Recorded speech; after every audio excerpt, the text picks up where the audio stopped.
How are we doing, everybody? Welcome back to the Sean Atwood channel. Sadly, we're having to change our scheduled show for this evening. We were meant to be doing Alobar Jones Part 2. We're going to have to reschedule. I don't know what the reason is for us not rescheduling yet. I cannot get a hold of Alobar.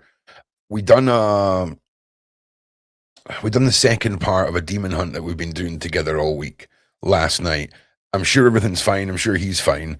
But I know there's a major time difference and things like that. So I'm in the middle of editing the demon hunt that we've done from this week. And you know what I usually do? I usually just postpone the shows, move them by a day. I need to talk about what I'm editing. Okay. So I think what we'll probably do is I'm going to get this full demon hunt edited, where you're going to see these demons manifest in the lady that we're saving, and Alobar interviews them, man.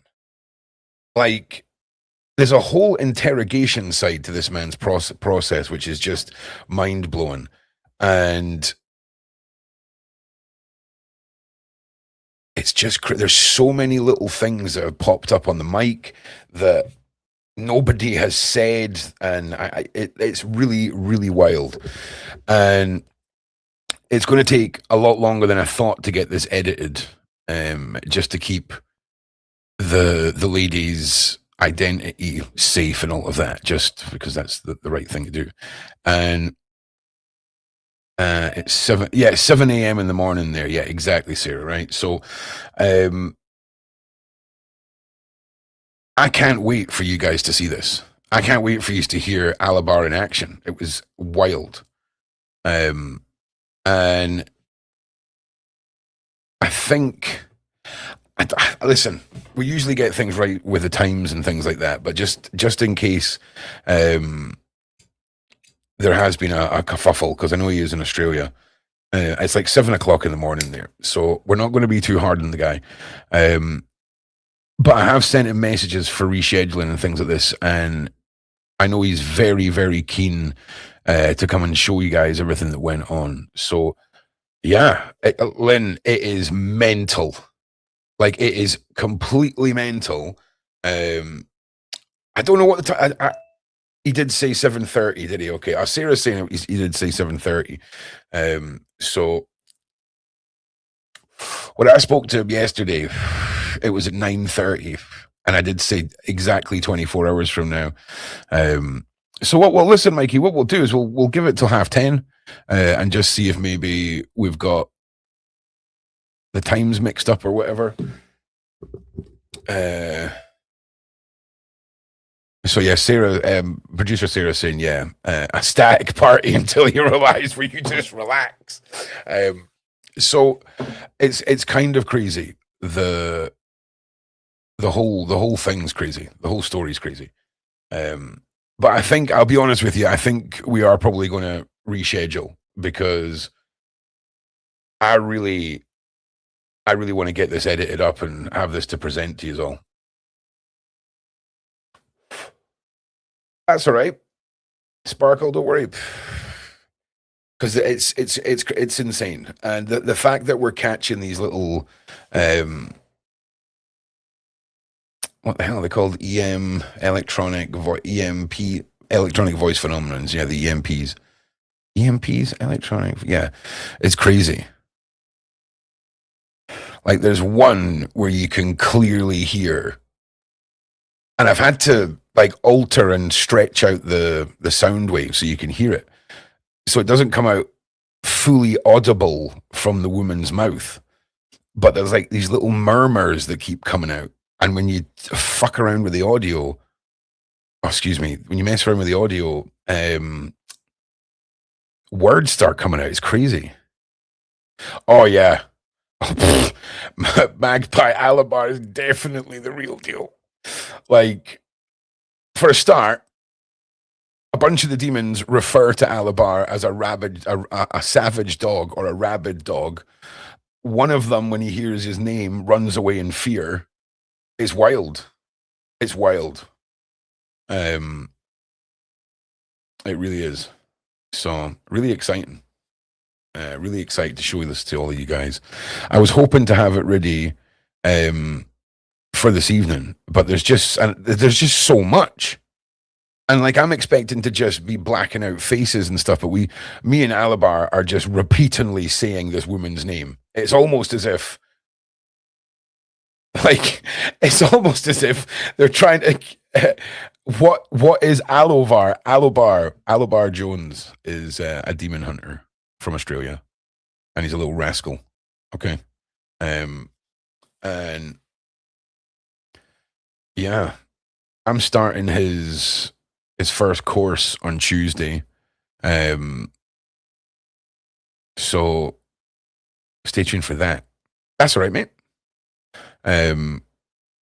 It's one of the very bizarre interviews that's been set up by producer Sarah over the last couple of months. That's just been little pieces of a puzzle. But you know what's crazy, right? Is I'm sitting here and I'm like, the quest is completed now. Like I've completed the quest, right? Of save the cheerleader, save the world. Okay. And yes, it's a hero's quote. Okay. I'm a nerd. If you haven't realized that by now, then that's your problem. So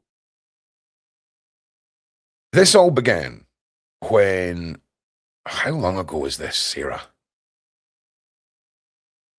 Let's say 2 months. Maybe was it 2 months? When was my birthday? April. What month are we in? June. April, May, June. So yeah, but yeah, 2 months. Okay, let's say about 2 months, right? So my friend, who we're just going to call the cheerleader, I've known for a couple of years, and yeah, 2 months. Thanks, Sarah.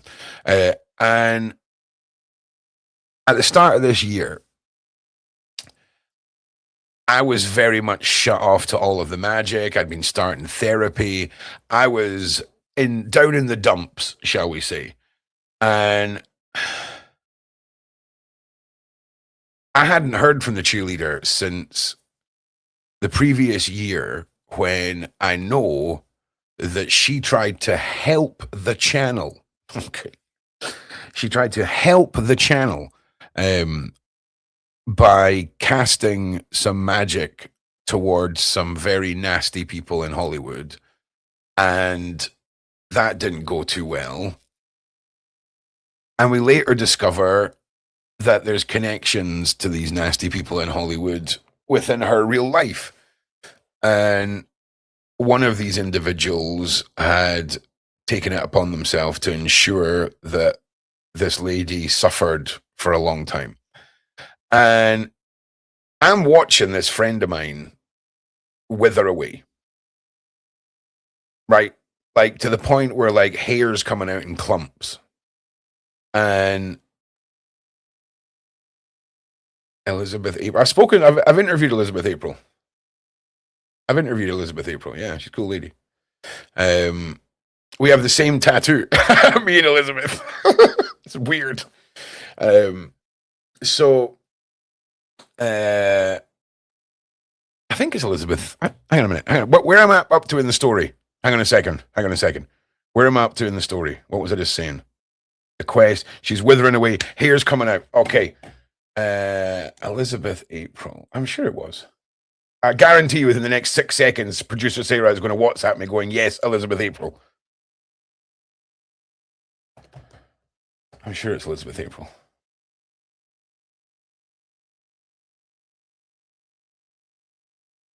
Yeah, thank you. Everyone's shouting. Yeah.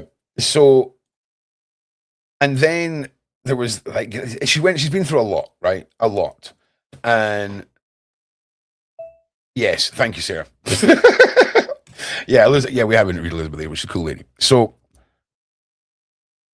I'm like at a point with this where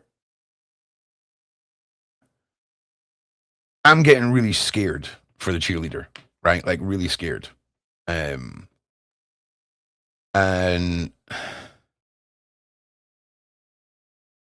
on the same day as the Nikki Allen Phoenix interview, right? A parcel arrives from the cheerleader for my birthday. And in the box is this like bronze looking statue of Odin. Right. And keep in mind, I'd totally shut off magic and everything. Right. And then this freaking box arrives, and I open the box, and there's the statue of Odin. And I'm like, damn, good to see you again, buddy. what you doing around these parts? And I was like, sound okay. Then oh wait, I've skipped ahead. So this was on the Monday that the parcel arrived. On the Friday, I spoke to a friend of mine, and I'm like, do you know what? I said, I feel like I'm ready now. I said, I feel like I felt like a part of me was missing, but I've realized now there's nothing missing. I've just upgraded the storage space. So what I felt like was emptiness and something missing, everything was still there. I've just gone from 50,000 square feet to 500 square feet of new installation within thyself, if ye hear thy. So that was quite exciting. So I was saying to them that I feel like I'm being pulled to something. I feel like the universe has been screaming something at me, and I'm just not seeing it, right? And I said, I feel like I'm ready to go on a quest and let all the magic back in. And then this person turned around and says, oh, maybe you're going to rise like the Phoenix. And like, it was like one of those things in the movies where like, yeah, like the camera zooms in on the guy's face and there's like all these flashbacks happening. And then it's like everything makes sense. Because for months, I'd been seeing pictures of phoenixes everywhere, right? Like everywhere, right? Everywhere. And even when in February, I was going to be rebranding what is now ROOQ Records was going to be Karma Creations, right? And I was going to rebrand and have Phoenix in my name, Absolute Pap, right? But this was the plan. Hang on a second. What is this? Yeah, okay, Sarah, I believed you. Okay, I believe you, Sarah. So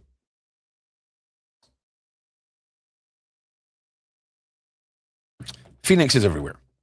Phoenixes. And as soon as she said that, I realized that all of these phoenixes I've been seeing are what I refer to as like universal markers, where you constantly see something, but you don't know why, or you constantly see a person and you don't know why. And it happens over and over and over again. And then eventually it all clicks into place. So it all clicked into place. So now I knew I had to look for the phoenix to begin my quest. Fucking hell. So this all sounds mad. So then that evening, I've got an interview with Nikki Allen, and I'll save you the big, long, drawn-out version. But cut a long story short, like Nikki and I instantly clicked. She's definitely in the Soul Tribe circle, and we had a very bizarre interview where Bria, my little girl that passed away, popped in to see Nikki. Alan popped in to see Nikki. And I told Nikki about the Shadow Man and the Man in the Hat. And she told me that the Man in the Hat and the Shadow people like to hunt after super, super empathetic, autistic kids to terrify and scare the shit out of them, to reduce the amount of empathetic, outward, high frequency beings that there is. And I was like, sick. That's good to know, because that's kind of exactly what happened to me. And we started talking, blah, blah, blah. And I started telling her about the quest in the Phoenix, right? And wouldn't you know it, Nikki Allen has an entire back tattoo that is a phoenix. And her new company that she launched is called Karma. So there you go. So this is where I knew now, this is where the quest was going to begin. And then Nikki went on a side rant about demons and light and love and off-world and on-world and all of this. And it was just like a verbal download, right? Coming into my freaking face. And as soon as she had finished that, a little voice came over me and was like, you are going to hunt demons now. And I'm like, we've got the whole Ron's soul is protected thing with Nikki that I showed her as well. So you got to understand, like, Ron is super arrogant when it comes to the veil and darkness and stuff. Like, I'm fully like fearless and steadfast in my belief. And wouldn't you know it? Get off that interview. A couple of days go by and everything that I'd been blocking out comes rushing back. Like everything. Like I'm picking up my cards. I've finally started doing tarot. I've got my new altar set up. Like everything is fucking bitching in that world again. And I phone another friend who I've not spoken to in a while, because if I'm getting back into magic, they're getting back into magic because they are kind of like one of my little unofficial sidekicks. Shout out to the fucking Queen of the Fairies. So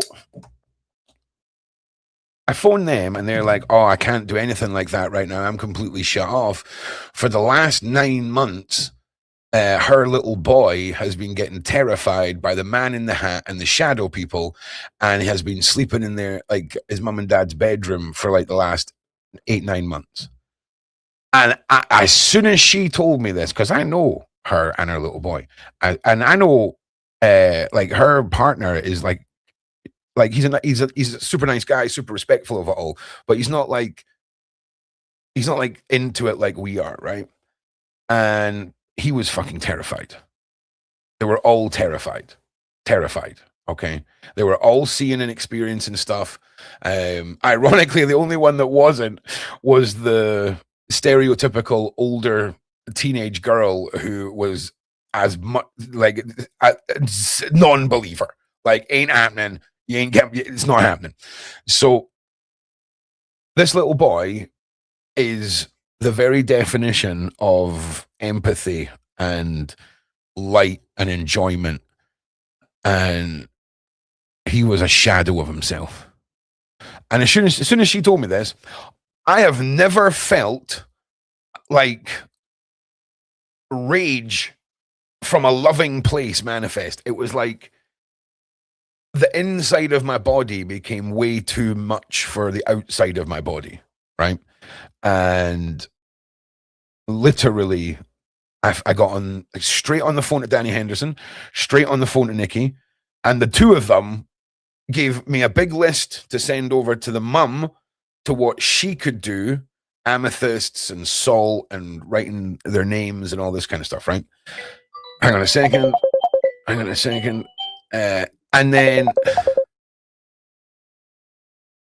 then hang on a second, I forgot what I was saying. Oh yeah. So, and then I was like, well, look, I need to do something about this now. And they're like, all they said to me was like, don't worry, you've got this, follow your instincts. That seems like a risky game to be playing. Like, I'm not going to lie. That seems like they had a lot more faith in me than I did at this point, right? So this is still the same day of the phone call, right? And I'm like, I'm having none of this. So that was the decision that I made, that I'm going in to save this little boy. Didn't know what the fuck I was doing, but I was told by my peers to follow my instincts. Sound. So put up a live stream and thought to myself, do you know what? See if these elites, right? See if these elites can use all of the media and all of our energy to do dastardly deeds. Then I can do the same thing and do super awesome deeds. So I sat on a live stream playing my music and fought off a demon.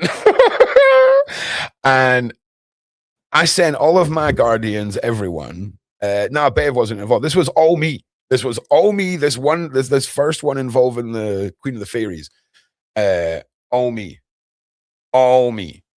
And I sent all my guardians, everyone, Alan, the Hounds, Bria, everyone. And I said, call me. And round about the time I knew that household would be asleep, I started getting this. It was like underneath my right foot, it was like a mobile phone vibrating without any ringtone. So I was like, oh, well, that's the call, right? That's the call. So I've just gone into my third eye, into my trance, and followed my instincts. And all of the gangly shadow people just got like ripped apart and vaporized. They were disappointing how quickly that all just went. So I knew, and there was maybe 3 calls for the gangly people, and they were dealt with easy peasy. So I knew the man in the hat, but I knew I wanted the man in the hat, and I knew I wanted to make an example of him because he fucked with me for a long time. So after the live stream had ended, that's when I went after the man in the hat. And I lay down on the couch and I put my sleep mask on so I could open my eyes and look through the dark. And I just summoned him and seen him. And I ushered him to come forward. And I like shut a door behind him. I can't describe it to you. It's all black, right? The door closes. And I swear on everything, I felt the Shadow Man's disappointment and outrage at my lack of fear. And it was the most exhilarating thing I've ever felt. And then I took 2 big magical tango orange hands and smashed him like a bug and balled him up into a ball and finger flicked him into the nether.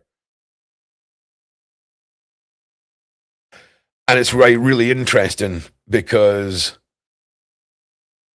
you'll hear the Hat Man manifest through the cheerleader and try and rile me up when I meet up with Alobar and we go on our demon hunt. And the next day, the Queen of the Fairies woke up, and that little boy woke up a new man. The house was different. The house was clear. She got up and she took her son out to the neurodiversity club, and he asked out the little girl that he had a crush on for weeks, and she said yes. And like, I'm not being funny. I've got pictures of this little boy from his mother of him at a play park where these things are manifesting in his real life in the daytime in photographs. Like, crazy. So all got dealt with, and I think we're now 2.5 months, two months on now. Everything's fine. Everything's clear. Everything's good.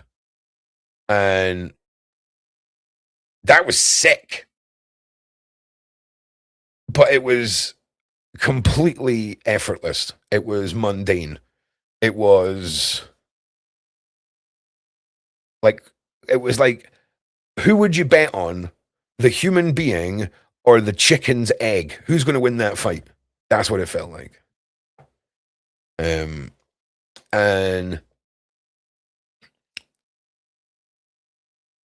that was very much things that were coming to feed upon the fear and energy of this family.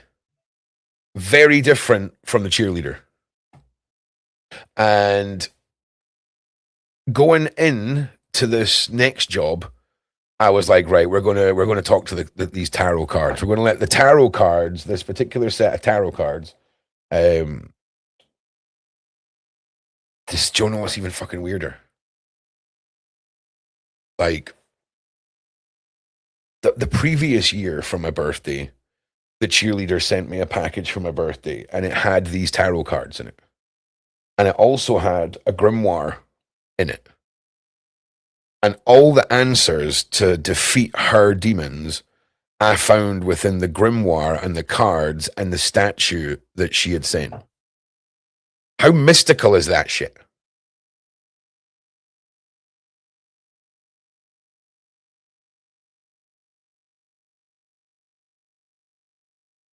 Like, do you not see how mad that is? Like, so inside the grimoire was a card that spoke of these things called thunder rocks. They're like little iron deposits or shaman stones or whatever. And you will see me fidgeting with these on live streams, or you'll hear this. That's me playing with these things. I move them around my hand like the Chinese ball things that everyone had in the 90s. So I got these, ordered these, got these, and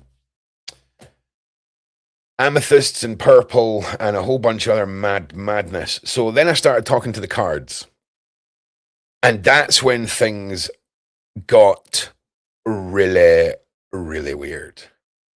Because I don't use cards like everyone else does. I'm not interested. I just keep shuffling them in my hand until a single card leaves the deck. Okay. So the first card that is pulled out of this deck, I do believe it was called Death. Let me just grab them.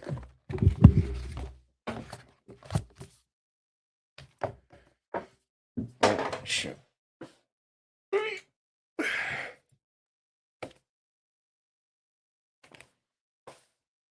Hang on a second. So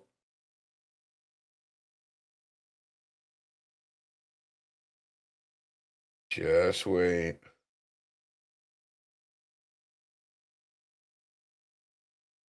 Because this is where things start getting really weird. Because the card that I pulled, let me just go to the index here. I'm sure it was Death.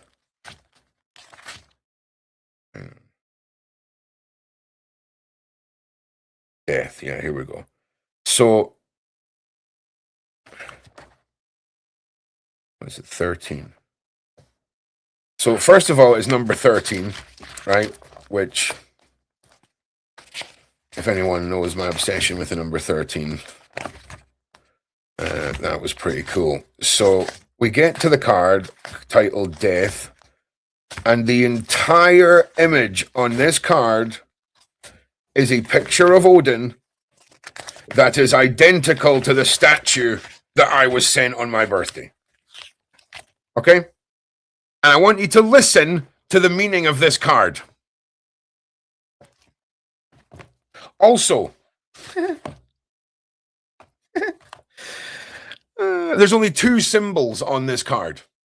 Both of them I have tattooed on my body. Okay? Just to be clear. So,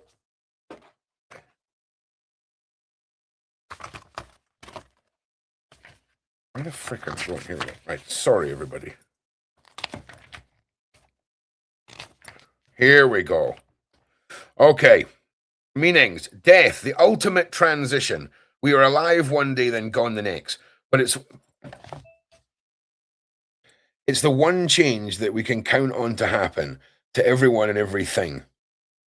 In the runic tarot, the Death card takes the classic Viking battle story to its happiest conclusion. Fallen warriors desire to meet Odin and his servants, who will take them to the golden halls where they drink the finest meads and tell their stories. They will gather for one last battle. Blah, blah, blah, blah, blah.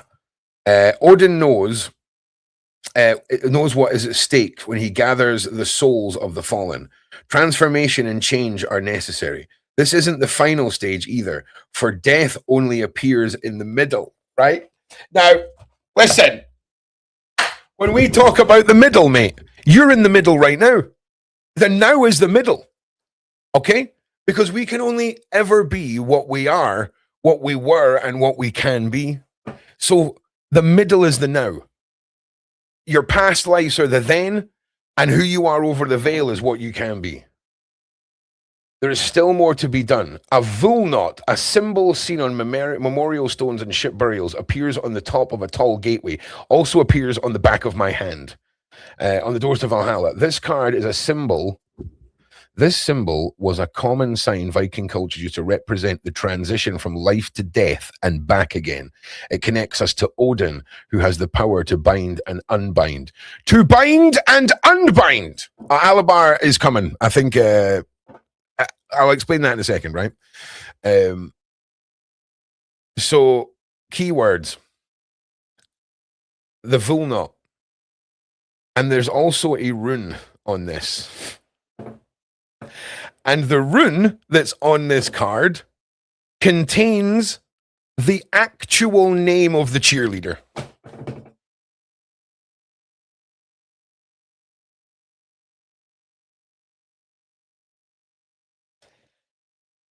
The rune on the card contains the actual name of the cheerleader, which again is tattooed on me. So at this stage, I'm like, all right, sound. So basically, we are not in control of anything, right? We're not in control of anything. Everything is predestined. You can try and avoid it all you want. So,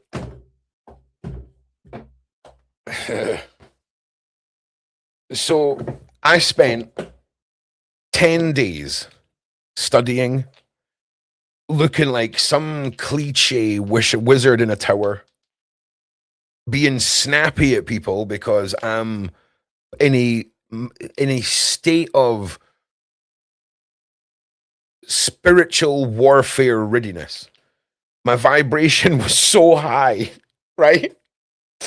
Like I was a bit snappy, right? So I'm going through all this. I'm training, I'm reading, I'm consulting the cards, and everything is pointing back to you're going to need your friends, right? On two different levels. So I went back to my peers, which was of course Danny and Nikki. They gave me some more great advice. And then I started hounding Alobar, right? After I got my interview with Alobar, I was like, okay, so now a demon hunter has come along at this stage, pretty much exactly where we need to be.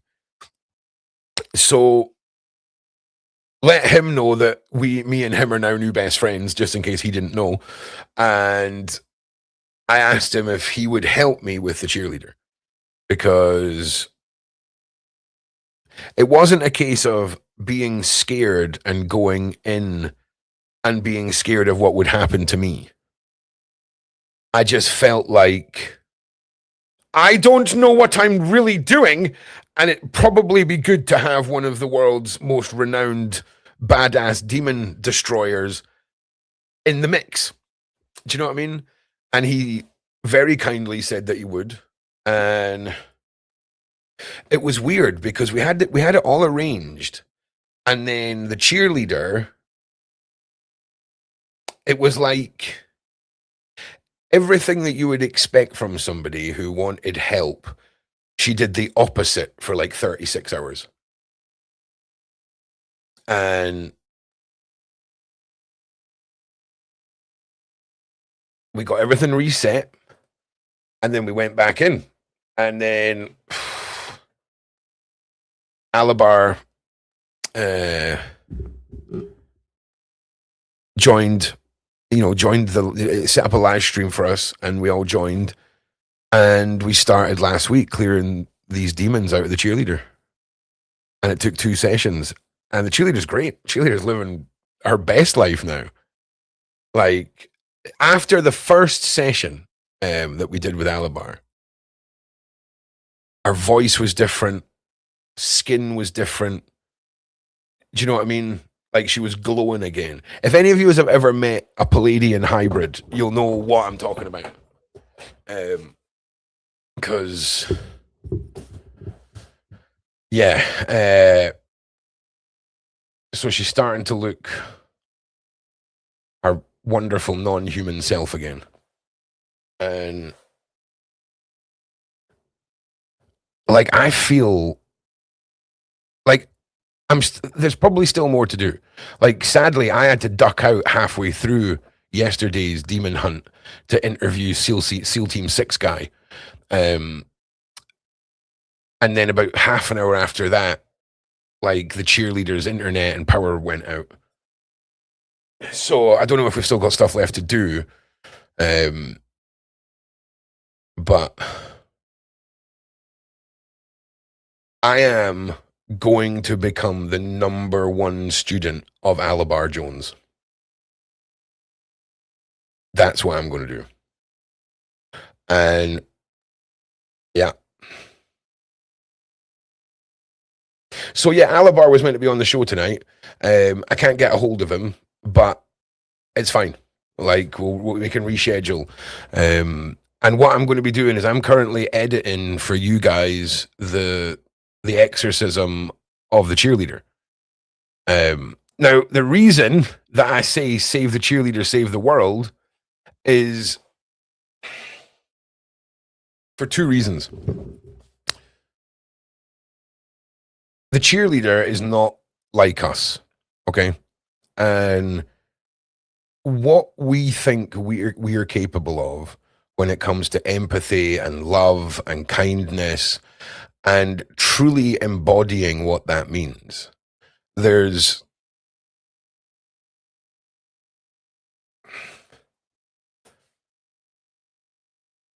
imagine all of that, but on a nuclear reactor level, right?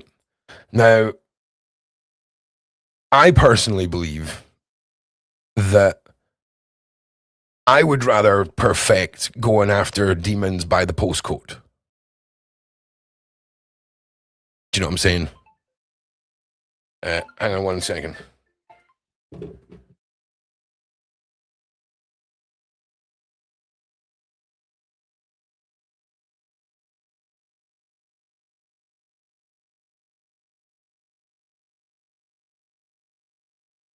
All right, sick. We've got Alobar. He's coming on. So if you're watching this back and this live stream has just started here,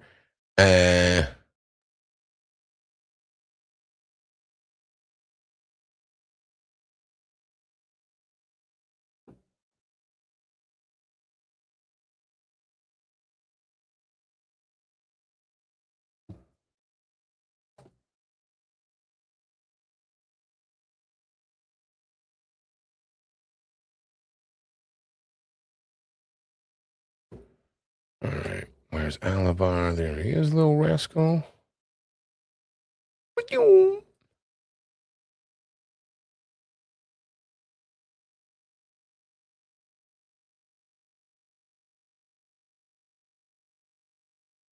All right, sick. So, yeah, well, at least we got Ron's story in. Do you know what I'm saying? Yeah, by postcode, man. Like, I want to like this whole one person at a time thing. That's nah. We need a broader weapon. Just hoover it up, mate.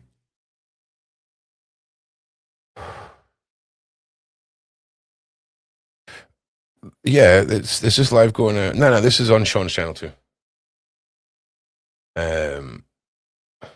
Yeah.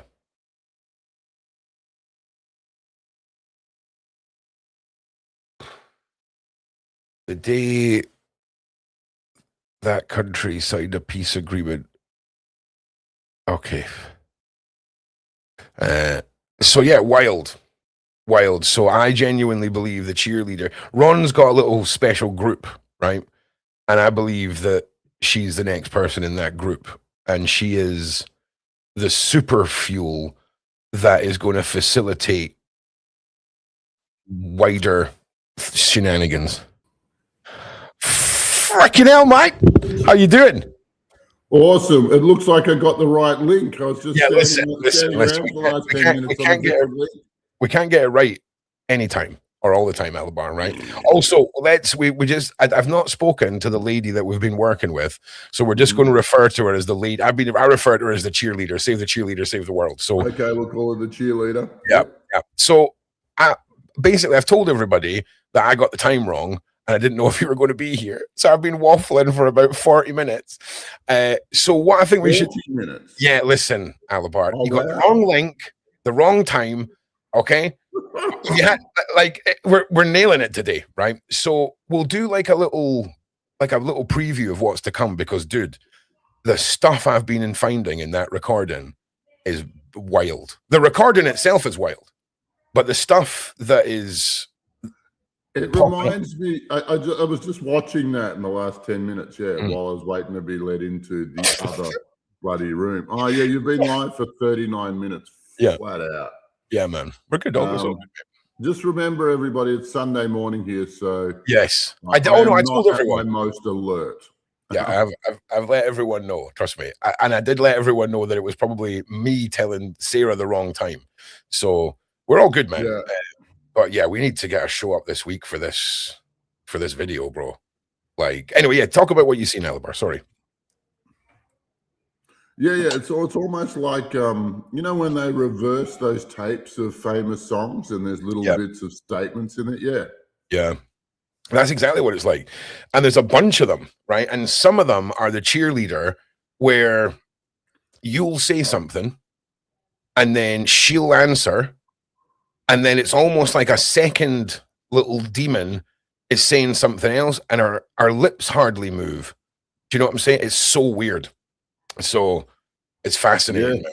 Oh, look, come on. What isn't weird about possession? What isn't Right. weird about exorcism? But hold on to your hats, folks. This is going to get good. Yeah. And I am so excited to have one of these go out to the public, actually. One of these videos go out to the public. Because let's face it, like a lot of people want their head cleared of all of the drama and all the noise that's going on there, but nobody wants to be seen publicly to be exorcised. Nobody wants to get their name associated with having demons. So, but on a platform like this, I'm so excited that the world sort of can see this technology, can see what's going on here, can see that this is real. It's huge. It's huge. It's wild. And it'll change the way that we understand the world. Like, and I apologize in advance if the world was already not confusing enough.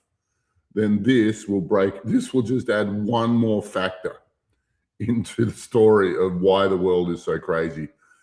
But it's an important one. It's one that we've missed. It's one that dominates politics. It's the one that dominates Hollywood. This is something that needs to be seen. I agree. And what was fascinating, you'll see, I told the story of when I was helping my friend and her little boy, and that's kind of how you and we done our interview together. But again, it was one of those interviews that came out of nowhere and happened for the reason this week. It's crazy. And watching you in the field was amazing, right? And the interrogation part, and which I commented on afterwards, I was like, I never even thought about interrogating these things, but my operation, my hunt was very much while everyone was asleep, and these were things that were coming for them in their sleep, if you know what I mean. So it was kind of a little bit different, but watching that was amazing. So I understand the importance of it now, but just take people through the discussions that you've had with these beings and the things you've learned. Oh, wow. There's so many things that I would have spoken to maybe 1,000 different demons over the years. And the first thing is they're childish, spoiled, entitled, arrogant. Like this. I can't, just in personality, I can't find anything nice to say about them. Yeah. And and they're in the place where they love their host, but they're so selfish they've never thought about their host's needs or wants or what's important to them. It's like the idea of them being their own person with their own wants and needs is too abstract. It's too far. They've never thought it through. They're so selfish. Yeah. They've never considered the person that they're parasiting off. And when I finally ask them about that, you can tell it's the first time they've ever considered it. Until the question came from outside of themselves, they'd never asked it. So they'll tell you that they love you, but really they do not give a flying F. They'll tell you that they're protecting you, but under a little bit further, and if you've got guides, who some of them are demons pretending to be your friend. And in the early days of astral projection, that happens all the time. But when they say they're protecting you, it's worth asking the question, what are you protecting them from? Because what we find out is they're protecting them from good luck, healthy friendships, having stability in their life, having normal things, having wealth, like being comfortable, stability. They're protecting them from all the things we strive to have. because they thrive in turmoil, in turmoil where, you know, your emotions are, well, all over the place, really, and sometimes a bit heavier than they need to be. But that is their food, and they are harvesting you with every bout of misery or doubt or self-hatred or anger or frustration. And so they'll cause that in a number of different ways. And they're relentless with it. They're relentless, you know, and most people have between, well, actually there's 5 different kinds that attack the human spirit in different ways. The most influential, we used to find 8 to 12 in most people. And due to the efforts of EarthGuard Astral Projection Team, now that number's 1 or 2, because we've done some wholesale clearing on the entire Earth. Though, you know, we thought this would finish it. It hasn't finished it. And now we're back on the drawing board for new ideas. And we're getting them. But what do I want to say about one of the questions I ask of these demons quite often is to stimulate the memory of your favorite moment in this person's life. And invariably, it is the moment when they're in total or they're in their absolute worst, you know, total despair, total defeat, total anguish, like absolute, like rock bottoms of their life, the absolute worst moments. That's what the demons are celebrating. That's what they're excited about. Because that's when you're giving away, it's when you're producing your most, your richest misery. Or your, what do you call that? The cream of the crop of your emotions. And, you know, they take great pride in that. So, you know, a lot of my clients, I'll ask them, ask the demon, can you stimulate the memories, your favorite memories of this person's life? And it's gotten to the point where I ask people not to tell me what they are, because when I listen to them, it gets me down. Like, it's horrible. It's horrible. You know, like after my divorce, when I realized this and I stayed under the doona for 2 days and cried, that's the demon's favorite moment, you know? Like, this is the kind of stuff that they're into, and it's just the worst. It's the worst. Now, when we have those moments, right, we're not sitting here saying everyone has a demon when you go through turmoil and you have an emotional breakdown because of a serious event. But that's when the doors open, right? When you're in that vulnerable state, the doors can open, right? And I'm not saying in some cases people will have demons, but I'm assuming in your case, when you're at that low point, the doors are open for your vulnerability at that stage, right? Well, look, people think that when you get hit with something bad, that's when they jump in. That's definitely not the case. They're sitting inside people waiting for the opportunity. And so we think of these as character foibles. Some people have depression. Some people have anger issues. Some people have anxiety. Some people are jealous. Some people are this or that, right? But I've got a really wild theory on this. And it's not the individual human who stimulates anger over and over again, or sadness over and over again. Like, that's actually contradictory to our biology. Because like, if you're in anger for prolonged periods of time, it starts changing your body chemistry and starts warping your body. Like, it's actually bad for your health to be angry for a protracted period. So it's like definitely not a natural state, and definitely not part of the human design to be in anger for a protracted period. It's only through the stimulation of an outside force that this happens. And I would suggest that's demons, right? And it's the same with depression. Like, if somebody just wants to stay in their room with the lights off, for days or weeks on end, and just because the world's too big and it's too heavy and I don't want to and I'm not ready, and those feelings are not natural either, because these cause dysfunction in the human machine. And in biology, there is no reason whatsoever to develop the capability to feel sad for protracted periods, so sad that you just want to lock yourself in your room and leave the world to go past without you. It's actually contradictory to life.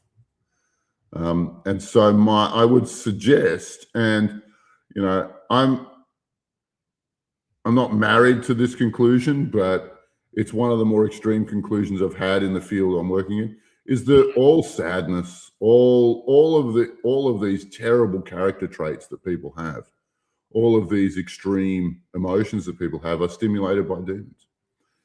And nobody wants to think they have a demon. Nobody wants to think that. But these guys have been running riot in our culture for the last 100 years, unchecked. Nobody is policing this. Nobody is trying to stop them.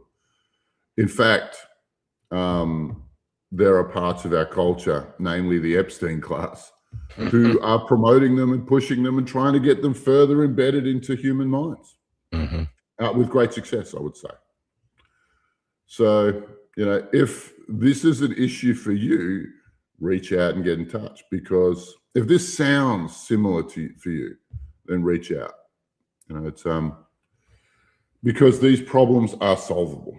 And I'll tell you something, like the situation with Alobar and the cheerleader and myself is such the perfect recipe for anyone who's skeptic. Because like this all started with the cheerleader over a year ago, right? And I didn't even know Alobar at this stage, right? And the whole thing is such a the universe has brought us to this moment, Alobar. Do you see what I'm saying? And when you started talking to these things, like there's a couple of really funny moments when you ask one if you know who Alobar Jones is, and then it just runs away. Right? It just fucking obfuscates. And then another one refuses to talk to you. And you're like, right, in 3, 2, 1, I'm going to show you what I did to one of your friends. And you go 3, 2, 1. And then literally where the 0 count would have been, it starts talking again. And it's just wild to watch. It's just amazing. It really was amazing. I'm a bit like the Osama bin Laden of the demon world. Like, I am the boogeyman. I am the monster. And I'm blowing my own horn in the wildest way possible here, which is really not my style. But all the demons know who I am, and they know me from a trail of dead. Yeah. Like, there would even Satan or Lucifer, God rest their soul, they've passed, would tell you that I've killed millions of their kind. Where the hell did Sarah find this guy? Right? Like, that's what goes through my head. It's like, it's just such an incredible thing, because the demons, Alobar, the demons confirm that in the interview. Okay. I believe they refer to you as a rabid dog. Right? And then it asks you, what are you going to do to me? And you go, what rabid dogs do. And I was like, hell yeah. I was like, hell yes, Alobar. Anyway, yeah, it was great. You guys are going to see it this week, man. It's crazy. It is crazy. But it's interesting, though, because I imagine in most people's heads, what they think they're going to hear and see is going to be rather different, because you're talking to two people with zero fear. Like, I have no fear in this. Alobar has zero fear in this. And they try and take the mickey a couple of times. Like, they try, and exactly what you said, she'll never survive without me, and all this stuff. And it's like, all right, okay. Sure, mate. You're a misunderstood demon. There's one thing. The spirits are just misunderstood. Yeah. Man. So yeah, you'll hear us having none of it. Like, there's no, we are laughing back at these things. We're letting them know exactly what we think of them. And Man, honestly, Oh, I look, can't wait for you to see this. I really can't. oh, look, there is it. I wouldn't be surprised if a lot of people watch it twice, or the second time watch it with another person, because without being funny about it, it exposes so much that we never knew. Oh, that we never had a clue about. yeah. Look, the spiritual community has always been pacifistic or pacifists. And they're all about love and light and unconditional love. And unconditional love has no boundaries, therefore doesn't have a mechanism for repelling demons or destroying them in the way that I've decided to do. Nobody in the spiritual community wants to do it. It's the major religions, they talk about, well, if you're a Christian, you call them demons. If you're a Muslim, you call them jinn. If you're Hebrew, you call them Ouija, where we get the word Ouija board. If you're Hindu, you call them Butpret. If you're Chinese, you call them Mogwai. And those religions have been gutted of knowledge. Like literally, you try to find somebody or some information about these through these major religions, and you just reach dead end after dead end. Like it just doesn't go anywhere. But my early life was quite messy, and it was because, as it turned out, I was inhabited by a large number of demons, and so I was emotionally as constant as a pinball. I was just bouncing around from wild emotion to wild emotion, because these demons were just stimulating one crazy thing after another. It was very, very difficult. It was very, very. I couldn't figure out why my life didn't work. But things really started to get on track once I tracked down a demon and pulled it off me. The first one. It took me 4 months to do it because there was nobody to teach me how to do it. And when I got rid of it, I thought, oh my, like 3 days later, I'm walking down the street and I stopped like I'm struck by lightning. I go, this is how normal people feel all the time. Oh my God, I feel so much more relaxed and knowing what I'm about and knowing what I'm doing. Far out. And that's what I thought. Yeah, I'm gonna get deeper into this. And 20 years later, I'm still doing it, and I'm still doing it for people. And you see the results. Like people who have a heavy head, like it's over. The drama is over.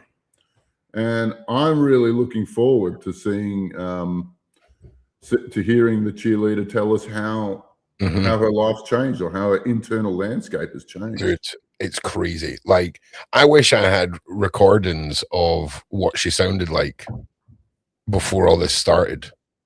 And do you know what? It was almost like, when you like turn the opacity or the color down in something, it just kind of dulls down. That's what she looked like for the last year. When they say someone's really ill, they say, oh, they look gray. Do you know what I mean? She looked like that, and now she's popping again. Do you know what I'm saying? Well, look, let's say in Australia, everything runs on 240 volts. And she looked like a lively gal. I reckon she was running on 270 or 300 volts. Yeah. But these demons are here to take the life force out of her. So when she's running at 150 or 200 volts, she just looks like this. She's tired all the time, and I don't know why. I've seen it so many times. It's crazy. But there's also layers to the cheerleader, because there's ancestral stuff, and then there's stuff from earlier on in her life, and then there's relationship stuff, and then there's opportunistic vulture stuff. It's fascinating, man. It was like, and I'll tell you something else. I've never seen anything like this, right? And as soon as you started the interrogation process, within 2 seconds, you realize the importance of the interrogation process. Like, unbelievable. We are expanding human knowledge here. Yeah. Oh, seriously. Like, humanity doesn't know, and really, truly doesn't This is something that has been buried in the interests of keeping the Illuminati secrets. This stuff has been destroyed. The only other, it's kind of been peripheral. It's kind of been on the fringe. And you remember the movie The Exorcist, right? It's a pretty extreme TV show. But that's a genuine story.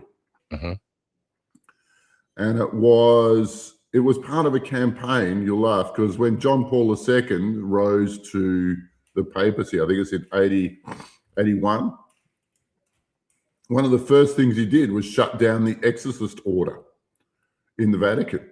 And that movie was part of a campaign saying, reinstate it, because we need them for situations like this. And what's the point of a church if they don't fight demons? What is the damn point? I really don't get it. Well, it doesn't really make any sense, right? I mean, not even close. Yeah. So what is the church's official stance on exorcisms, demons, and all of the heebie-jeebies? Well, look, I've tried to reach out to Christian exorcists, and I'll go into the church, and and I'll talk with the priest of this denomination or that denomination, and they don't know. They haven't got a clue on how to identify them, what they do, who they are, how it works. Like, it's not part of a priest's education. Not even close. And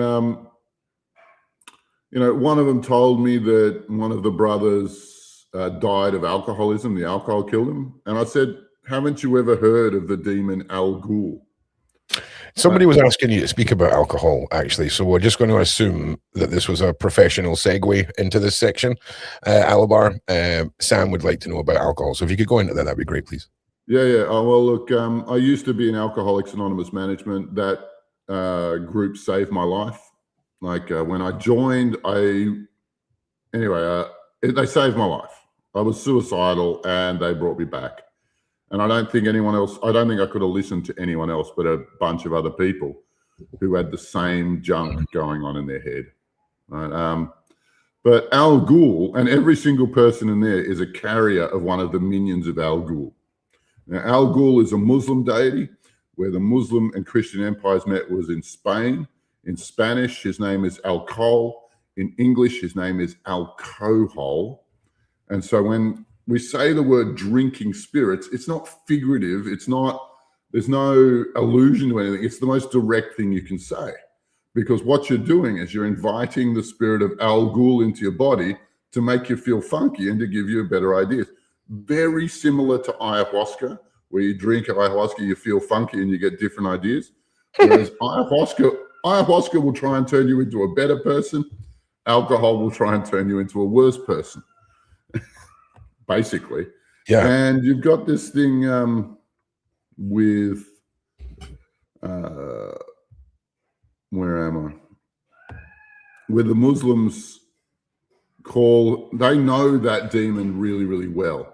Like, they call him the god of chaos and destruction and fermentation and rot and booze and alcohol. And they hate him so much, they don't want him as part of their culture. And that demon is the reason you cannot get a beer in the Muslim world. That's why they banned alcohol, because they don't want Al-Ghul in their world. Kind of different from the Irish. I think the Irish have got a very different attitude to Al-Ghul. Holy shit! The Irish just took some shade there, but hey, listen, it's just facts here, Ireland. All right, damn. No, it's a really interesting one, because I think it's a field study that no one's touched. Yeah. There are no academic studies.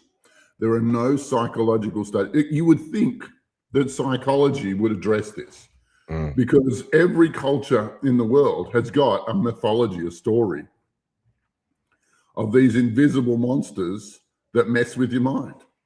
Like, they've all got them. So what? Like, I'm frustrated that I'm a nobody. I'm absolutely nobody.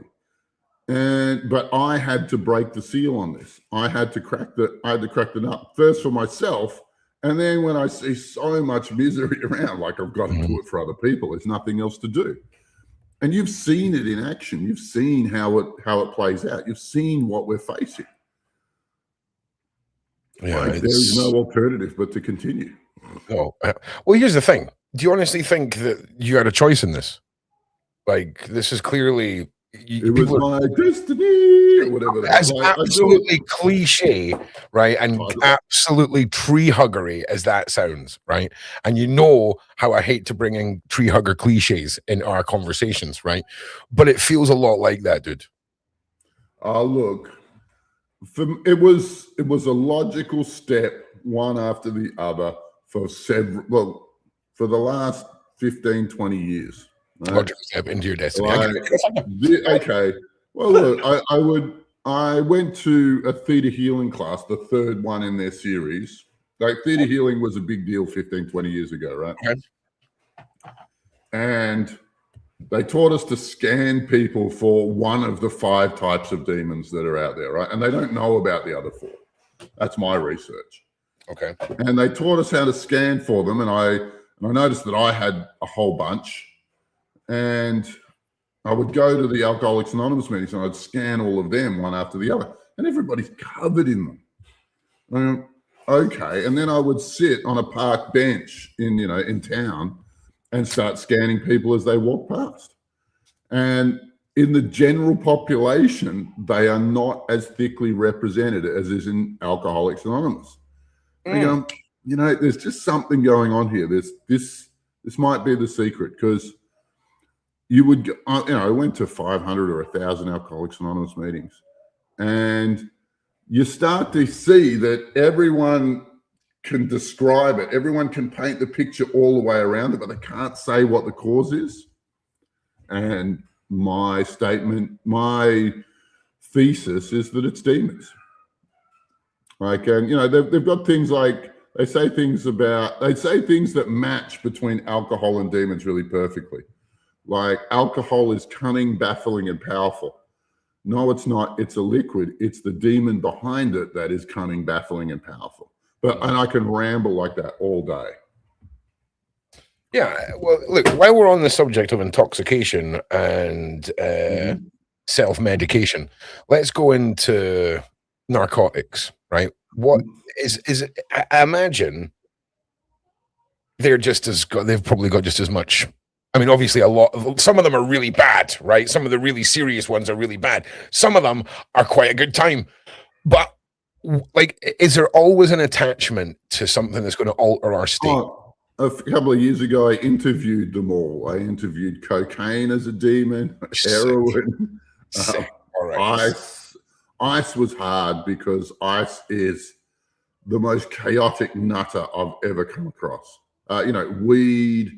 And anyway, I interviewed a whole bunch of them. All of them. Okay, so is it the manifestation of dark forces through the repeated evil doing of the people on these substances that's created the demon, or did the demon always exist and fell into that place because it fitted into the modern slot that is ice or H or the Yale? Yeah. Okay.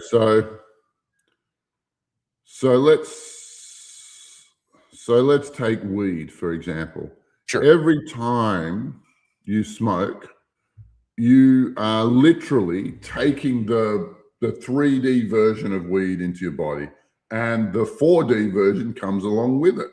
And that's part of the feeling funky. That's what Bob Marley wrote 50 songs on, right? Right. Whatever. Yeah.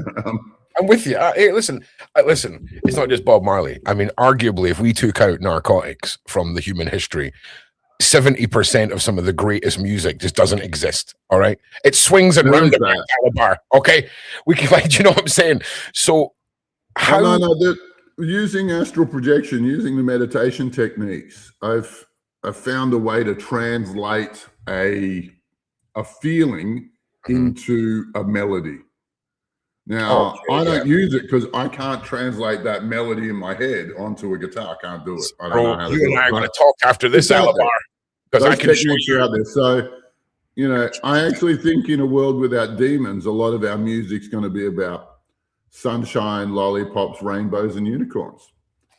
Well, do you know, it's interesting, right? Because I've got software that'll let you make noises with your mouth, then tell the software what instrument you want that noise to be played with and in what musical style, and it'll then take you going and then turn that into a shredding guitar set, like or turn it into slap bass, or turn it into slapping that bass, into a saxophone solo. Saxophones, exactly. Cool. I'm just letting you know. So, but music and sound and frequency, right? Again, massive part in all of this.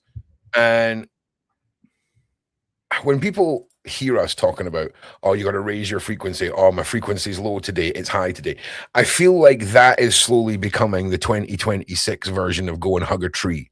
I feel like people need to really understand how important, even though it sounds stupid, cliche, and too simple to be true, like that tuning. I had a moment with a tuning fork, Alobar. Me and this tuning fork, we had a moment, okay, where I hit the tuning fork and it's like I'd smoked a bunch of that devil's lettuce for about 8 seconds. I was like, oh yeah, it was great. Do you know what I'm saying? And that was a tuning fork, bro. Yeah. No, it doesn't like spirituality. The way we've been, all the big technologies are about frequency and vibration, and we've been taught something else. We've been taught to avoid that area of physics. But yeah, like on personal experience, it's massively effective. But here's one of the byproducts of the work, right? Like people can be on a low vibrational kick for a while, right? And then you pull all the demons off, and then their mood becomes naturally more buoyant. Like their frequency just rises once you cut off the concrete, the emotional dead weight. And what does that mean? It means a whole bunch of luck, better job, new lover, new house, new friends, just something cool is going to happen because the world is just going to match your frequency. People who say raise your frequency, I generally want to shoot you. And I would say that the real pay dirt, and over 20 years, I've done so much study. Like if PhD students, I probably would have done enough study for 2 or 3 PhDs. I've done so much, and the real pay dirt, the most rewarding exercise that you can engage in spiritually is shadow work. Face your fears, stand them down, face them down, and you'll never, ever fall into the situations that it takes you to again. It's actually, the physics doesn't work. It's not physically possible for you to manifest terrible situations based on your emotions calling you ever again. And the first thing in my class is I do like a half-hour lecture on the physics of spirituality. Like it's because that one concept just makes so much. It brings so many strands of spirituality together in just this one concept. Yeah, I already decided that I'm going to be the greatest student that ever graduates from your school, Alobar. Okay, either that or I'm going to be the first student that ends up in a major court case and everyone's dragged in to explain what the hell it was I was doing. One of the two. It's going to be one of the two, bro. It's going to be one of the two. Just drink the Kool-Aid before then, bro. No. It's all good. No, sorry. It's listen, I'm the one that hands out the Kool-Aid, Alobar. I'm not the one who drinks the Kool-Aid. All right. So I can't wait for to start learning more about all of this, because you talked about when you went to India and you met, and forgive me, I'm just going to say a guru, and they taught you about... No. It wasn't a guru. This guy had been dead 2,500 years, right? Potatoes. All right, potato. Right? No, carry on. No, well, look, this I couldn't find anyone in Australia who could teach me how to get those parasite spirits off. You know, the ones I'm talking about, I was scanning for people in the street and in Alcoholics Anonymous. Couldn't find anyone. My instructor who showed them to me, I said, look, here's some money. I need this lesson because I think it's going to be important in Alcoholics Anonymous. And she goes, it probably will be, but here's the deal. And this is the perfect hippie waffle. They'll leave when they're ready to leave. Which is just hippie waffle, but God bless her. Like, I don't think so, love. Like, I feel like I know a couple of people that are light users that would give that answer too. I'm not going to lie. Yeah, you would have met them, but all she's telling me is that she didn't know what to do. And eventually I came on to the conclusion that I'm going to go on a spiritual pilgrimage to India. Well, look, it was a good idea at the time. It was. Hell yeah. Come off alcohol, off to India. It's a natural progression, right? Obviously. Someone told you needed to sweat it out, and you were like, India, that's the place to do this. Okay. Well, yeah, so I went over there and I gave money to, well, I visited a bunch of ashrams, and I gave money to some of them had good techniques, some of them were just fleecing me. Yeah. But, you know, when the value of your money multiplies by 55 as soon as you pull it out the ATM, who cares? Like, I just gave money to people who claimed spiritual knowledge, and then some of them were good, some of them were not. And I'd almost given up on it, and I was just motorbiking around for a while, and I came across this town called Rawalsa. And Rawalsa had a temple devoted to one of Buddhism's early heroes, a guy called Padmasambhava. And, you know, I went and prayed at his thing, and I'd almost forgotten about chasing down these negative entities, these spirits. I'd almost forgotten about it. I was giving up, you know, because I even went to an exorcist temple and hated what I saw. They'd pull the demon off somebody, they'd just skip across the room and jump on somebody else. It was horrible. Okay. But hey, that's good for business, though. Like, that's like those guys. That's like those guys that sell those birds that you set free and then they just fly back to the cage. Do you know what I'm saying? That's the one. Do you know what I'm saying? So, well, anyway, they were in business, baby. They were in business. Yeah, that's it. But yeah, like, I went and prayed at the temple, didn't think that much of it. And then during the night, like, I had these dreams where Padmasambhava would come to me and go, you need to know this, and this about them. And I'd wake up and I'd go, got it, log it. Yep, remember that. Cool, got it. I go back to sleep. And then you go, and then do this, and this, and this. And you go, okay, yep, got it. And then do this, and this. And then, okay, got it. All right. And then I woke up in the morning and I knew exactly what to do. And then I gave a free healing session to everybody in the hotel, to all of the tourists in the hotel, with fantastic results. And my quest was fulfilled. And I ran into you know, like on the backpackers trail, like, really hot in Indian summer, everybody goes up in the hills. And I bumped into a bunch of them like months later, and they go, whatever you did, man, that was awesome. Thank you so much. That helped me so much. Sick. It was awesome. And I, like, when I spoke to the little boy's mum after my first escapade, that was all I needed, man. He's like, there was at no point was I making content out of this. I had no intentions of telling anyone. I was keeping it to myself, and I was just going to do my thing. And then it was Danny who was like, no, like, you can help more people with this, right? We need to at least when it comes to the shadow, where am I because going after the gangly shadow people, very different to what we were doing with Suze. Very different, right? And the tarot cards that I was consulting when I was doing my research before we did all this was like, this is, you've got to talk to your friends. You need to bring in your friends. I don't have any friends, mate, right? So it must have been you guys, all right? So that's what I did. Where are your mates? Don't go. Oh, yeah. I tell you something else, bro. Like that. No. Listen, do you know how Australian you are? Has anyone ever spoken to you about how Australian you are, right? So during this interrogation, bloody oath they have. Nah, it's the stuff that comes out your mouth, right? So you're talking to this demon and you're like, oh, come on, mate. Don't pull my leg. Oh, come on, mate. And honestly, I'm fucking fearless. It's so funny. But yeah, no, I'm not being self-deflammatory. No, I'm not doing that. No. I've been doing it so long that it's just casual now. Like so casual. My opposition to demons and I know that I dominate the situation. Oh yeah. So I'm so relaxed about it. like we took a break halfway through. He goes and cooks eggs. Right, so we've got this whole meme now where it's like kill a demon, cook an egg, right? So I keep sending Alobar friggin' videos of intricate ways of folding your fried egg up.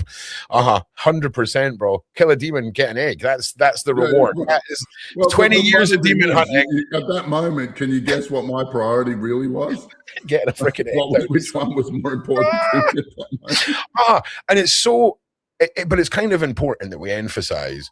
What, killing demons before breakfast? Is that the important? You were, listen, you mentioned that about 4 times. You needed that egg, okay? That egg was a cry for help throughout most of the exorcism, my good sir. So yeah, as soon as I can start delivering packets of eggs to your house, your life will eggs are going to start appearing in your life out of nowhere, bro. Like in the most random fucking places. Oh, you're a crack up, dude. You're an dude, there's a long history with us. We've shared many a beer in many a lifetime, sir. But what I'm most excited about, like I say, the interrogation progress. Also, no, we've got to go back to India. I've segued us. We're in India. You're telling the story of the guy who's not a guru and the 15 chambers, I think. Oh, look. The funny thing is, when I learned how to deal with negative entities, or they're also called Klingon spirits or attachments, Eckhart Tolle, put another demon on the barbie. That's you win. That's going on a hoodie, right? Gold star for you. Right. India, guru, we got this. Yeah. So when I learned I was shown them by one of my teachers, and I had 15, so I know a bit of stuff. It didn't solve the problem of alcoholism. Like Eckhart Tolle became famous talking about these things called pain bodies. He and I did the same research. What I'm talking about right now is that. And I will say, I think Padmasambhava showed me a sharper set of techniques than the stuff that Eckhart Tolle is using. Okay. Yeah. But that was just one of the 5 different kinds that we're meeting at the moment. And it didn't solve people's alcoholism. I call those demons thinking too much demons, because they stimulate the intellectual body of the aura. Okay. And just for technical, and the result is that you have your next thought before you finish the last thought, and then there's another thought before you're ready to have, and you'll find, and it's uncomfortable. You know that the human body is designed to carry one quantity of thought, like 100 points of thought a minute. And these guys add, 5 or 10 more points each. And it gets to the point where you just wish your head would shut the F up, would just shut up. And for me, alcohol was really good at that. It was really good at making my head shut up. And that's the relief I got from all of the noise in my head. And that's when I started the relationship with Al Ghul, because every time I drank, I'd invite Al Ghul a little bit more deeply into my body until at 25, I was homeless, man. I was horrible. I had to kick open the doors of empty houses to find somewhere to live. I couldn't, for love or money. The world didn't love me. Money didn't love me. I couldn't really hold down a job. It was a very difficult time, to say the least. And I eventually pulled myself out of it. But that's where alcohol took me. And my head was such a war zone that alcohol was the only relief, and it helped until it took everything else away, and that's how it went. You know, there's nothing else to say there about it. But yeah, like what I had to find was that there's more than one kind of demon. There's more than one kind of intrusion into the human spirit, into the human thought and emotional process. And so I researched and developed this work on something I call the 14 chambers, which, you know, and other non-physical body systems you would have heard of are the meridians that Chinese med and kinesiology work on, or the chakra system, which is really big in Hinduism. But, you know, now there's another one, because this is the one that the emotional demons like to inhabit the most. Like, this is where, and it's where demons have the most leverage over a human being. And this is where, you know, I talked about anger or depression or anxiety, you know, or drug and alcohol. This is the body system where they all live. And from here, I was able to find Al Ghul in people's bodies. And when you pull him out, people who want to drink, you can't stop that. But people who want to stop but can't, they end up coming to me. And their temptation gets switched off like that. As soon as you pull Al Ghul out, he's done. That's their alcohol, their romance with alcohol is over. Yeah, and, you know, there's even stories I tried to kill the whole demon of Al Ghul 5 times and failed. He's still out there, but, you know, that was my relationship with him. I wanted him dead, double dead. You know, I'd seen so much misery in Alcoholics Anonymous that it was the only way to go, is to extract that guy out of human culture, just get rid of him altogether. You know, half the people in jail are there because they were drunk when they were arrested. Half the people are murdered. They're drunk when they get murdered. Half of them are drunk when they get murdered. And half of the murderers, half the people doing the murdering, are drunk at the time.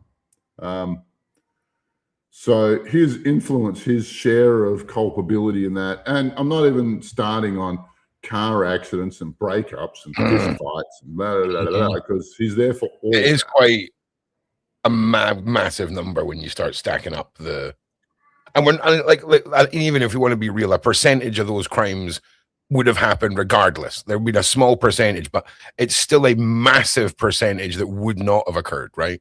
Which is quite an interesting one when you start stacking it like that, Alobar. Do you know what I mean? The murders, the murderers, the fist fights, the domestic violences, the car accidents. It's actually quite wild when you think about it, if I'm being honest. It's off its head. Yeah. Yeah. Because I mean, I'll be honest, I'm a very responsible drinker. Like, and I'm not a big drinker. Do you know what I'm saying? Like, I'm not a let's sit down and have one beer guy. If I'm going to sit down, we're going to have a few beers and we're going to have a good time. Do you see what I'm saying? But like, it's, I got to say, I think one beer is a myth. I don't think anyone's ever sat down for one beer. Well, I'll tell you what, they serve this white Belgian beer in Edinburgh during the summer, right? And see, on a really hot day, one of them, it's basically like a lemonade or something, bro. It goes down well, but you're not ordering it because you fancy a beer. You're just wanting to get something refreshing in you. So that's the only time where that applies, bro. But yeah, that's one of Ron's pointless stories that means nothing and brings nothing to the story. So let's just segue back. So good. We've got a couple more questions. One was from Mike, and it's about Ouija boards. Now, I can't tell you why, but I do not mess around with Ouija boards. They give me the biggest heebie-jeebies ever. So, okay. So in Hebrew, the word for demon is Ouija. Okay. And the Ouija board is there to communicate with them. Now, you're not always going to find demons on the other end of the phone there, just 95% of the time. So, and, you know, if they're in contact with you, they'll leap on you and then pretend like you made a deal with them, whether you did or not. Yeah, and yeah, don't use them. Don't touch them. I've got a lot to ramble about there, but yeah, don't get involved with Ouija boards. And if you visit a magical practitioner and they have Ouija boards or they use Ouija boards, just get out of there, man. Go the other way. It's not going to go well. Yeah. So, do you remember probably about a decade ago, right? Maybe a little bit less. There was a whole stream of content being made around Ouija boards involving a demon whose name began with a Z. I don't know if we can say the names. I don't know what the rules are about saying demons' names. But do you know what I'm talking about? Not exactly. But maybe it happened in Ireland and not in Australia. It was a big thing on the internet, but we'll talk about it after the show. But when it comes to demons who have names and give their names, and there's a whole bunch of mystery about if you say their name, it gives them power. What is that whole shtick surrounding the name of demons? When you say the name, look, we stopped referring to Lucifer and started calling him Lucky Luke. Well, because if you're literally just calling out somebody's name, it means we used to call him Jeffrey, and it's come here, doesn't it? Now we call him Pete. I get what you're saying. Yeah, exactly. And his mate, we called him Santa because it's just rearranging. Yep. But we did that. We did that because sometimes he would appear, and these were important topics in our discussions. I think we need to make the names a bit sillier, actually, like Limp Larry and or something like that. Do you know what I'm saying?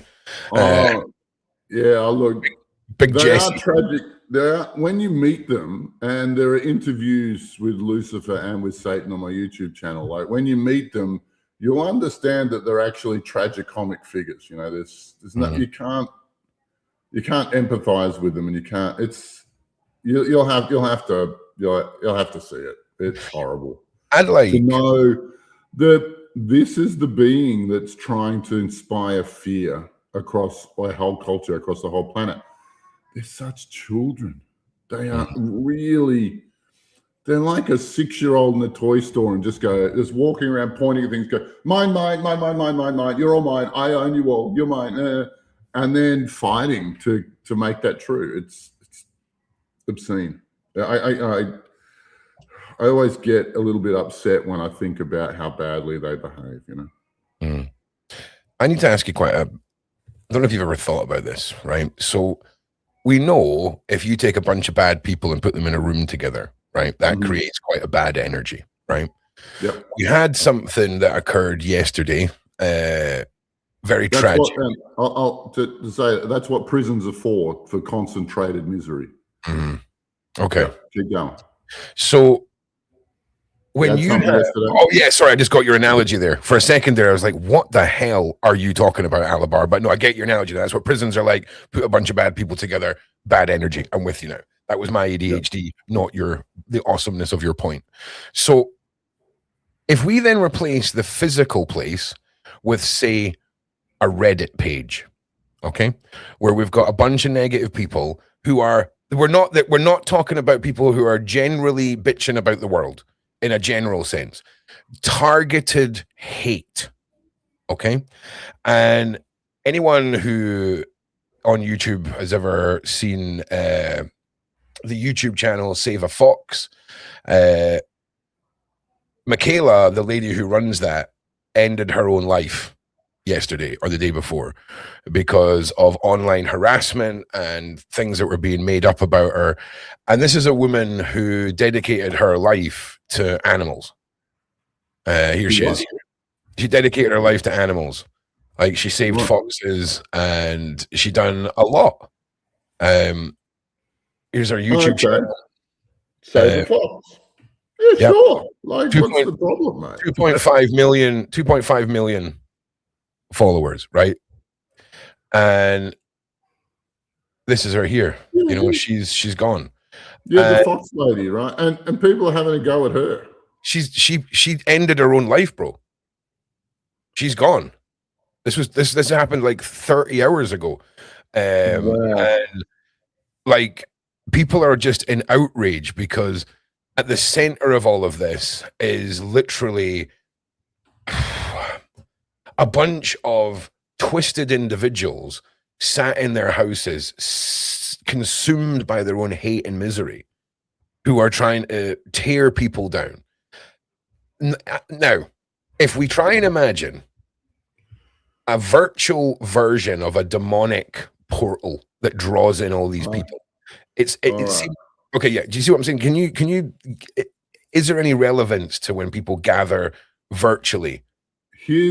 Absolutely. It's an astral location. Places you go in your dreams, an astral location. So the astral plane is built out of thoughts and ideas. So it's not even figurative, it's actually metaphysical. That there is a schoolyard where that bunch of bullies are all shouting horrible things at her, and she can't get out. What's worse is that in my coaching practice, I find that people who really, really, really love animals don't know how to love themselves. So I'm gonna, without having met her, I suspect that's the case, which makes those insults hit home so much harder, because if she doesn't value herself, she doesn't love herself completely. If she did, she had absolute confidence in herself and loved herself completely, then whatever you reckon, mate, like that insult doesn't matter. But because it's a vulnerable spot, because it's a wound, those barbs hit really, really hard. And do you think? And I think that's what happens. But that doesn't happen in a vacuum. I would suggest that there's a demon that's been provoking her. People have that voice in their head that says, "You're no good. You're a terrible person. You aren't up to scratch." They say, and if you're hearing that stuff, it's in the second person. It's always, "You're not good enough. You don't belong. You don't deserve. You, right?" And what that tells you is that there's two people in the room. And her emotional wounds, I would suggest, were caused by one of these things. Even better, here's the next step of it.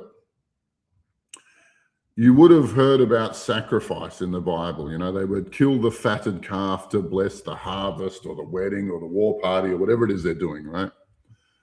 Now, when a mammal is killed, and a human being is a mammal, this breaks up the 4D aura, and then that can be converted into fuel. And in those sacrifice ceremonies, that animal is being converted into fuel. That fuel is given to a spirit, and then that spirit spends that fuel to perform your task. Does that make sense? I think so. Now, in terms of suicide, what happens is that the demons cash in on that person's aura. They create the war zone, they create the grind in their head, and the only way out of it is to kill themselves. And they're the ones saying, "You should kill yourself. You should kill yourself," because it's another person living in there. Do you know? Second intelligence. It's not I should kill myself. It's you should kill yourself. That's the message. So if you're hearing this, give me a call and I'll sort it out for you. Do you know, I've been through periods where I've heard that. Like when I was in high school, going through, the usual traumas of being a teen, I put myself through 15 years after that of severe mental abuse. But it was never anything. It was you. And that's interesting. And they are chicken hawks. They'll pick on little kids more than they'll pick on adults, because little kids don't know how to defend themselves. Well, here's an interesting one, right? So, where is it? Oh yeah, it was about. So you mentioned that you discovered your own demon, pulled the demon off yourself, right? What was that like? Like, what was the process? And what was that moment like of the discovering that and then realizing that you could do that? Because somebody had asked, can they remove demons from themselves? Well, because astral projection, like if you can pull them off other people, then you are not any different. And the way that I teach is that you learn how to heal yourself first, and then you've got something to offer other people. You are your first guinea pig. And in my teachings, there are 100 different cul-de-sacs, 100 different traps that the way I teach avoids a lot of those problems, right? The first one's don't get a guide, don't. But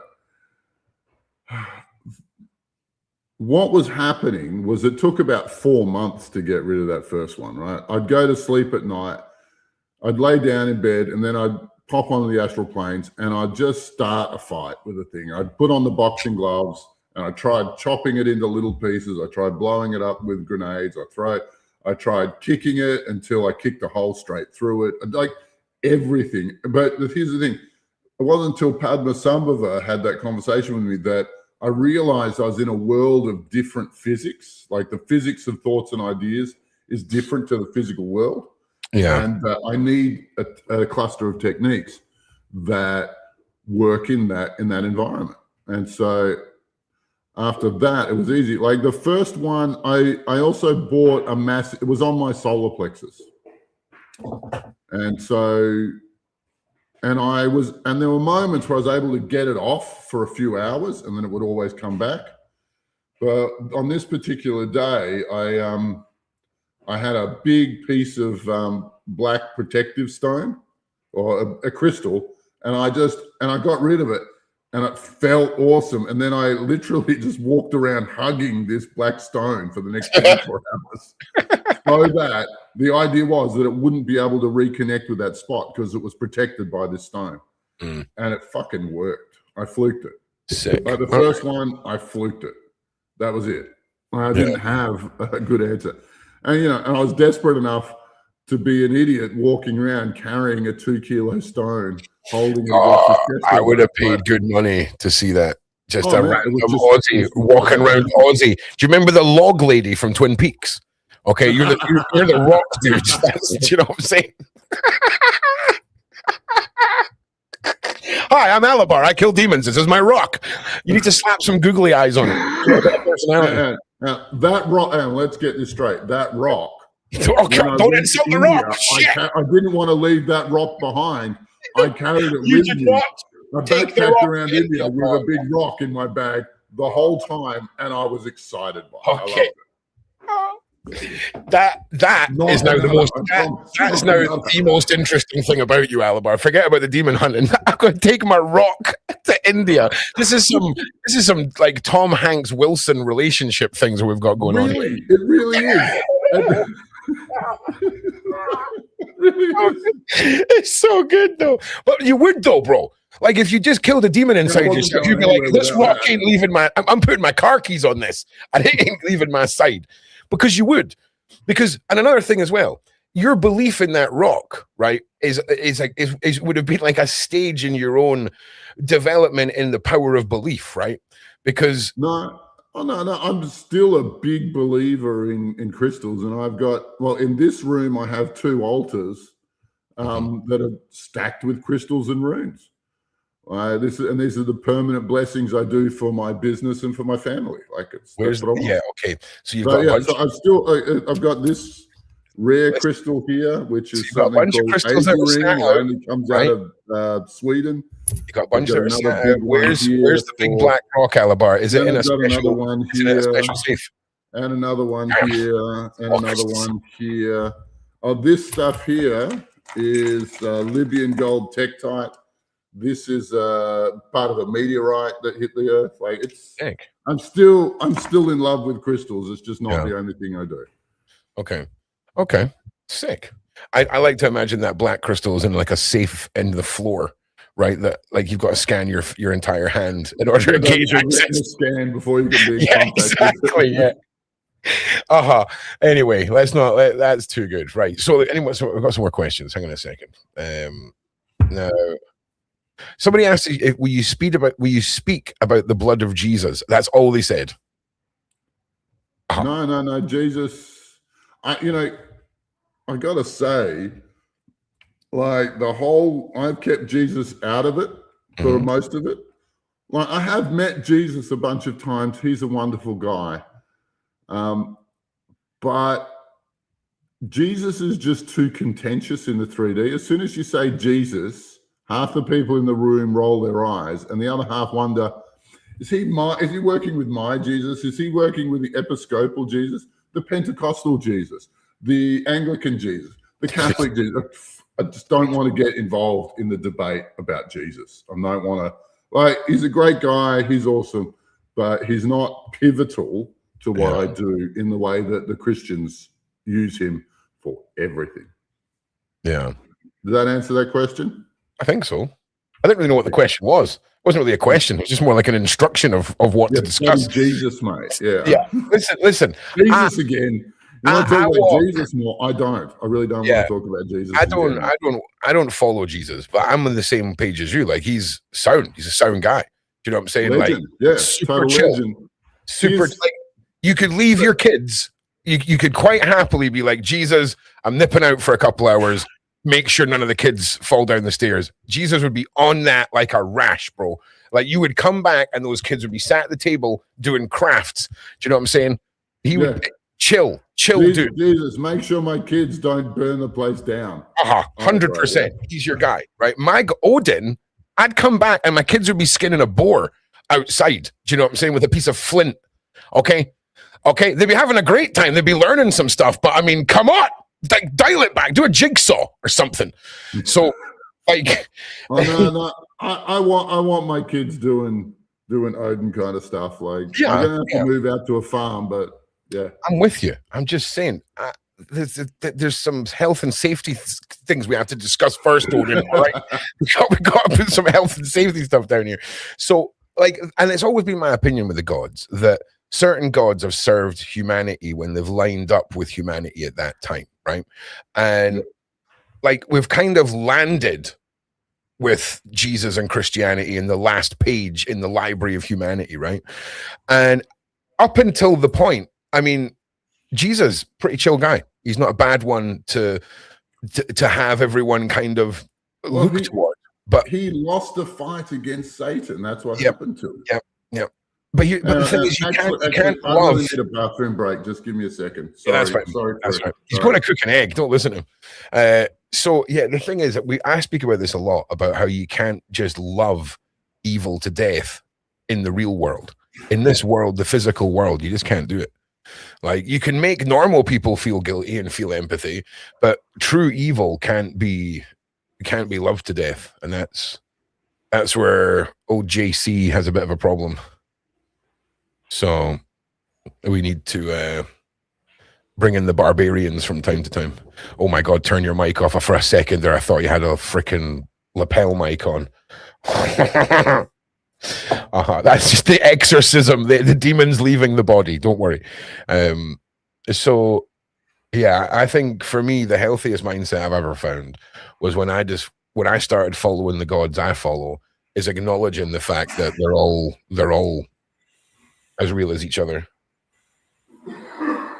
It seems to be a much healthier mindset than us all murdering over who's right or wrong. You know what I'm saying? And I'm not that smart, and I figured that out. So yeah. Sorry, folks. Yeah, that's all right, mate. So apologies, we asked about that. I missed the first question. I don't know. That's not about Jesus. Cheeky question. No. We're out. I think I've answered them all. Oh no! Somebody said they've not managed to stop smoking the devil's lettuce. So does that mean they have a devil's lettuce demon? I'm willing to bet yes. Okay.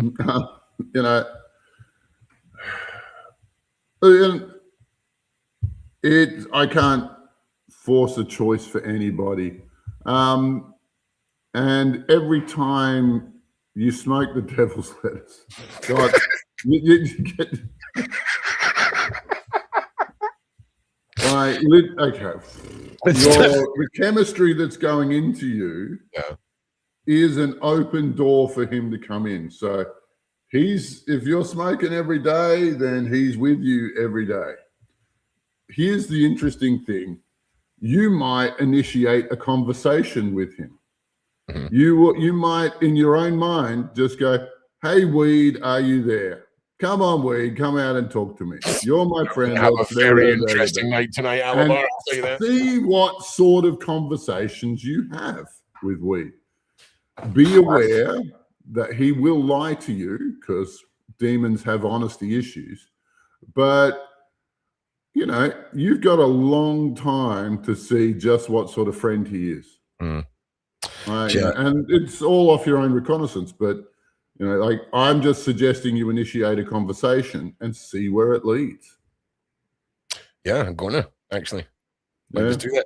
I'm going to do it for science. And if the police arrive, I'm going to say, Alobar told me to summon the weed and talk to it. Okay. I'll be like, okay, all right, mate. Sound. Get in the car. Look. Hey, look. You might even ask the god of weed to start sending you, you know, some of the really good stuff, some golden Buddha, some purple skunk, like whatever your thing is, you know. Listen, I want a good. It just might help you out there. Listen, I feel like, right, here's another thing. And again, I don't know what I'm talking about. So if I sound like an idiot, that's just where the stage I'm at, right? Is there a spectrum to evilness on the demon register?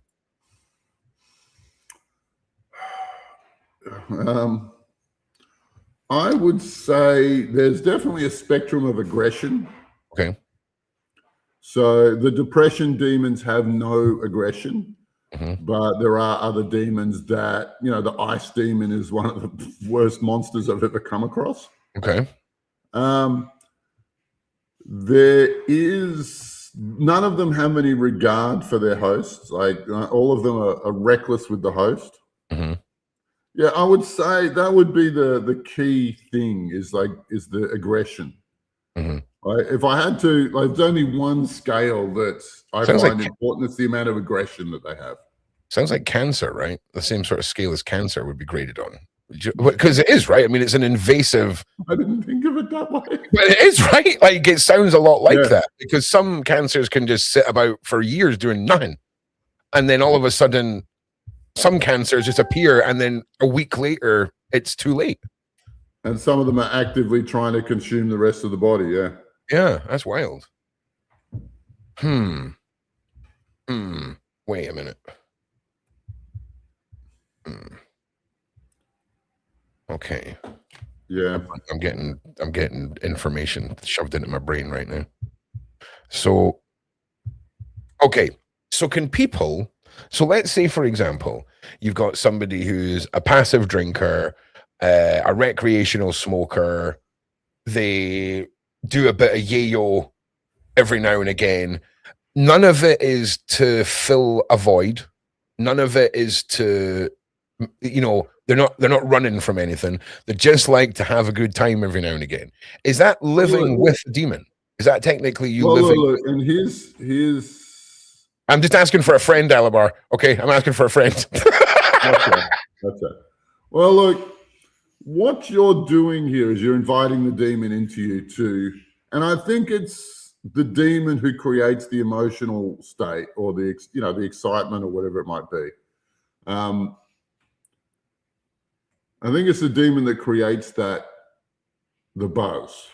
Mm-hmm. But every time a demon does that, you have one good night, but you hate yourself just a little bit more forever.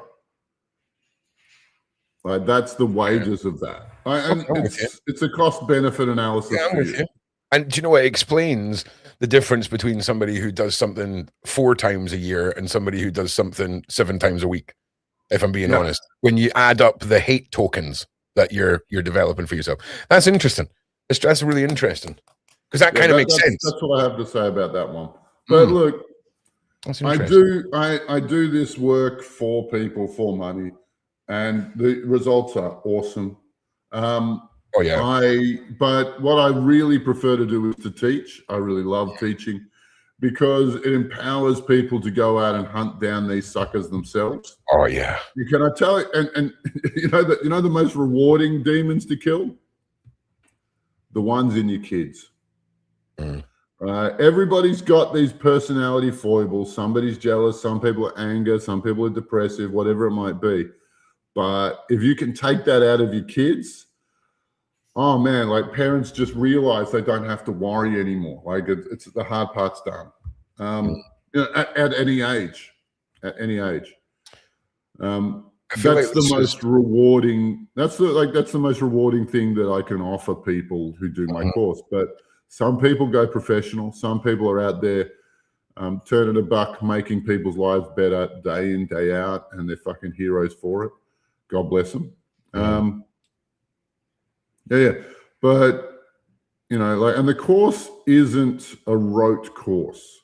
It's, and it goes for a year long. It's, you know, and you got to devote at least as much time as you would to a diploma or something like that. You know, every week we do a 2-hour class, and during the class I teach you another concept of spirituality, and then you know I teach it, and we do a controlled practice. We talk about it a bit more, then we do a free practice, and then I just make sure that everybody's pretty much got the idea, and then you've got the week to go and perfect that, or at least feel strong in that knowledge and use it. And then you come back the next week, we talk about what worked, what didn't work, and then we start the process again. And we do this, well, for 52 or 55 weeks. Okay. Sarah, if you're still watching, that'll be on a Tuesday. It's a Tuesday, right? Is that an Australian? But is that an Australian Tuesday? I teach 3 duplicate classes because we're in an international world now. So I teach 7 p.m. Sydney time, 8 p.m. London time, and then 7 p.m. Texas time. On a Tuesday? Well, they're all Tuesdays where I teach them, yeah. Yeah, listen, you say that. Tuesday where you are, wherever you are. What day is it right now for you? It's Sunday morning. Exactly. You're a time traveler, okay? It's Saturday for me, okay? Well, I'm in tomorrow and you're in yesterday. Don't talk to me in Australian time, okay? You're not even meant to be on that crazy freaking island down there, all right? This is a madness. Freaking 30-hour flight. We love it. It's... Mate, you love it. So why are none of you living in the middle of it? Because you'd melt. Okay, that's why. Okay, we just it doesn't grow anything but dingoes out there. Okay, so whatever day it is, Sarah, that's the day that we're going to have to move any shows, because the only show I'll be doing on a Tuesday night will be ranting about. Well, here's the thing about duplicate classes, right? What it means is that there's going to be one of those classes is going to be about 10 o'clock in the morning. You might be part of the European time slot, but the American class will be 10 o'clock the next morning or the morning before. And that means that you could, if you can't do the evening, you can do there's another time slot that'll work for you.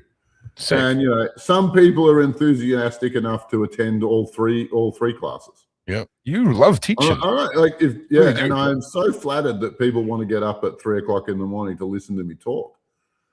Yeah, you're a handsome devil, Alobar. Okay, yeah, I don't think it's that. I think they want me for my mind. Yeah. Listen, it's those eggs. We've all seen how you flip your eggs, brother. That's what we want. Okay, we want some more of that. So it's an exciting journey, man, and I'm excited to get started on it. I know we have a lot of laughs, right? But it's kind of I just look, it's this beautiful mix of lighthearted and serious all the way, which is just like this conversation, you know. Everything's a joke, but goddamn, it's serious. Oh yeah, 100%.